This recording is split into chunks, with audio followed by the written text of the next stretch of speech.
This is. Oh, can I say fucking? Oh yeah, you can curse as much Okay. as you like. Excellent.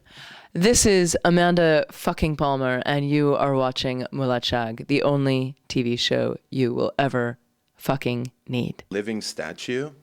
What was it called? The 8-Foot Bride.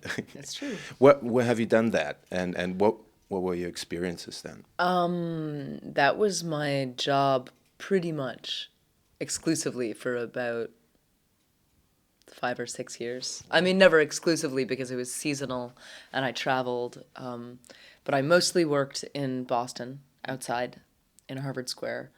But I traveled the world. I mean, I did it in Australia and in Europe and in LA and Las Vegas and New Orleans and in cities all over the world. It's a weird job. Yeah, what were your like freakiest moments in that job? Oh, I had some freaky moments in that job.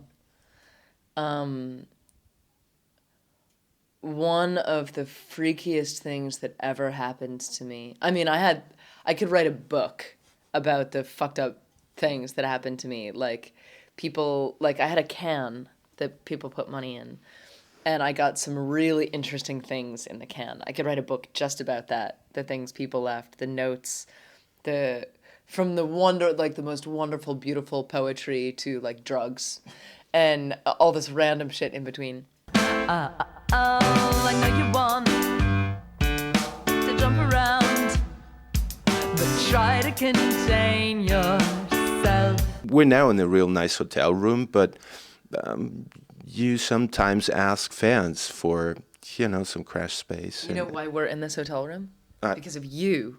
Because I was supposed to stay with a fan tonight, and I didn't want to take over their house because I thought it was rude.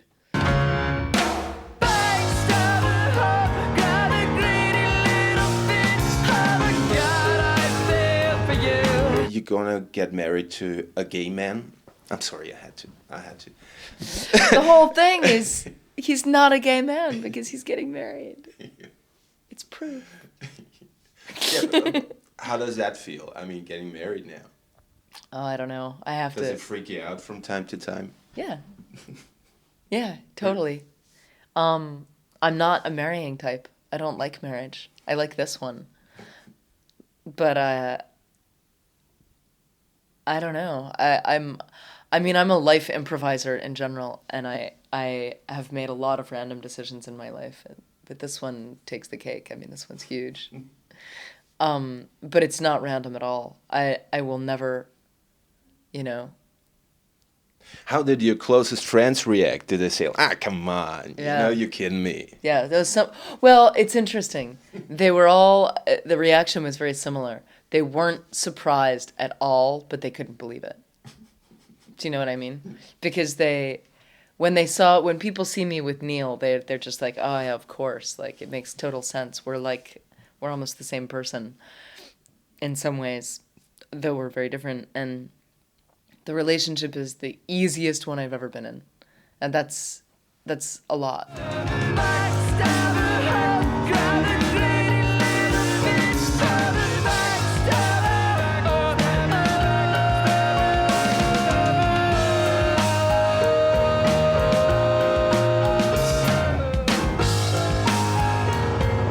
You never did a feature film, but you could ask your husband to write something for you. Would he do it?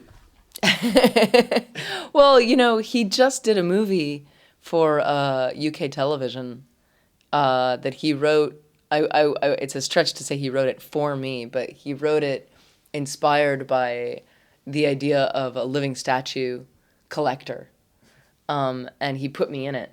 And so it was me and fucking Bill Nighy.